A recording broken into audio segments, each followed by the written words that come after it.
gentlemen, as you can see.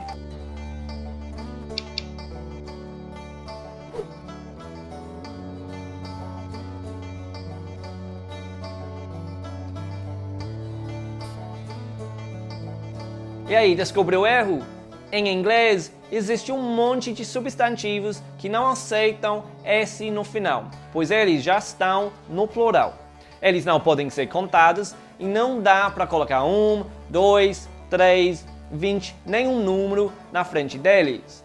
E eles são palavras usadas frequentemente no dia a dia. O que faz os brasileiros tropeçarem nesta hora é o fato de que, em português, essas tais palavras aceitam ser contados, sendo que em inglês isso não é possível. O português até tem palavras que não aceitam ser contadas também. Um exemplo seria a palavra dinheiro. Você já viu alguém dizer um dinheiro, dois dinheiros? Parece piada, certo? Mas a mesma coisa acontece quando você coloca o plural em algumas palavras em inglês. Soa tão bizarro para mim quanto dois dinheiros soou para você. Ficou confuso? Vamos ver em inglês. Today we're going to be looking at nouns in English that can't be counted. And as you probably know, when we want to count a noun, usually we put an S on the end, which allows us to count them. For example, 1 cat, 2 cats, and so on and so forth. However, in English, there is a group of nouns which refuse to be counted, and when we use these types of nouns, we have to follow a few simple rules. Now, this group of nouns, we call them mass count, or non-count, or uncountable nouns, and they tend to come in groups of related nouns. For example, solids, wood, ice, glass, or gases, for example, oxygen, smoke, or pollution, and groups like liquids, for example, blood or wine or water. Let's use the word water, which is an uncountable noun, to explain how we use other uncountable nouns.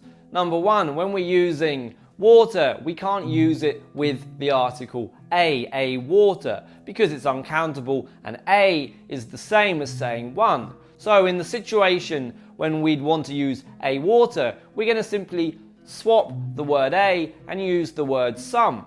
So you would ask somebody for some water and not a water. Also, we can use it with the words lots of or lots. There was lots of water.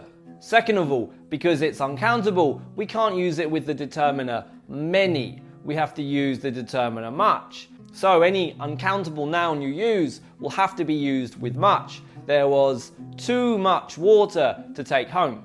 Number three, we can't use it with the adjectives few or fewer. We use uncountable nouns with adjectives less, least, and little. So, there was less water than the year before. Now, although we can't count uncountable nouns, what we can do is we can put a group of words before the noun called quantifiers, which then allows us to count them.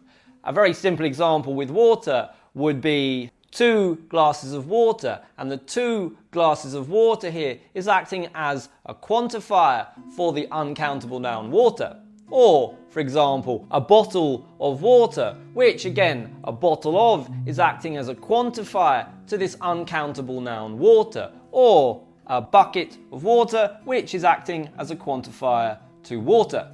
So those are the main rules to using uncountable nouns. So let's look then at 6 most commonly used uncountable nouns, which I find some of my students using in the plural form.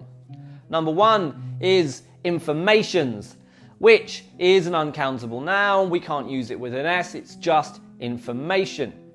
Now, if we're going to use information, we can't say a information or an information because it's uncountable. A is the same as 1. So we would say, could you send me some information?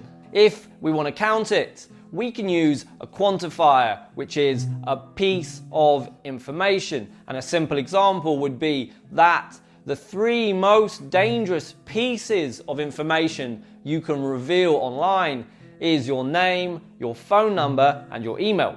And synonyms for information include details, which is countable, or Can you send me the numbers, the prices, the dates? Number 2 on our list is advice. You can't say advices. It's an uncountable noun. We can't put the S on the end. Synonyms for advice include suggestions, ideas, pointers, all of which allow you to count them. If we're using the word advice, we're going to have to use it with some. Can you give me some advice? If we want to count it, we'll use the quantifier a piece of advice or a bit of advice. Could you give me a little bit of advice? Or a good piece of advice for you is an apple a day keeps the doctor away. Number 3, gossips. We can't say gossips, it's an uncountable noun, so we have to say some gossip. I have some juicy gossip for you by phone. Or I have 2 pieces of juicy gossip for you. A synonym for gossip is the word rumor. Rumor is a countable noun, so you can say there are 2 rumors going around the office, or there are 2 bits of gossip going around the office. Number 4 is the word news, which has an S on the end normally. So we can't say I have a news for you because news is uncountable and a is the same as 1. So you could say I have a good piece of news to tell you, or I have some bad news to tell you. Number 5 is feedback. You can't say feedbacks, commonly used by students when talking about their work, and it's pronounced feedback, not feedbacky.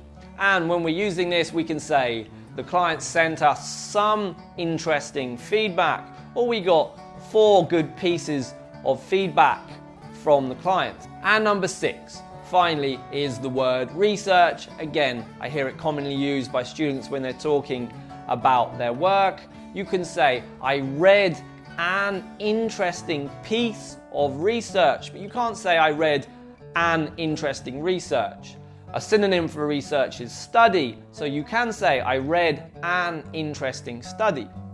Bem, espero muito que esse vídeo tenha sido útil para você e sempre lembrando, se você quiser, o material complementar em PDF está disponível no link abaixo. Falou!